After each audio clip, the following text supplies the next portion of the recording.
The woman stared in disbelief at the scene before her. This was her cherished son. She strained to lift the cabinet with all her might, praying in her heart that her son was still alive, but the spilled tomato juice reminded her he was gone. When her husband returned home and learned what had happened, he raged at her in anger, blaming her for failing to watch their son, even hurling harsh words that cut like knives. The once loving couple were now turned enemies. The woman also blamed herself for her son's death, while the man who'd lost his beloved child suffered no less. He spent each day gazing at his son's photos, overcome by grief, unable to hold back his tears as he looked. One day, just as the woman finished sorting her son's belongings, a knock came at the door. She opened it to find her husband there. To her surprise, the cold and distant man was unusually gentle today. She thought he had forgiven her, perhaps even wanted to have another child, before she could dwell on it.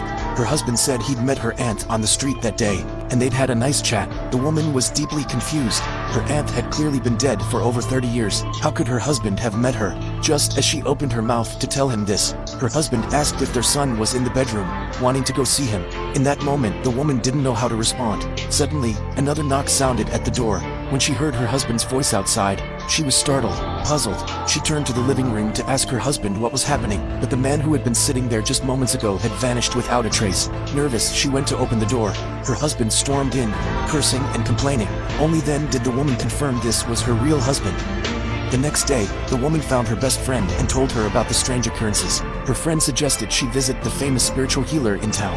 The woman didn't believe in ghosts or superstitions, so she cut her friend off mid-sentence and turned to leave. But as she neared her home, she was shocked to see her family's cabinet standing in the street. She looked on in confusion. The next second, the cabinet began to shake, suddenly toppling to the ground, and behind it, two dark figures emerged. Terrified by their appearance, the woman raced back home. That night, an even more eerie thing occurred. While sleeping, the woman had a horrifying nightmare, but when she woke, she realized it hadn't been a dream at all. The terrifying scene was right before her eyes.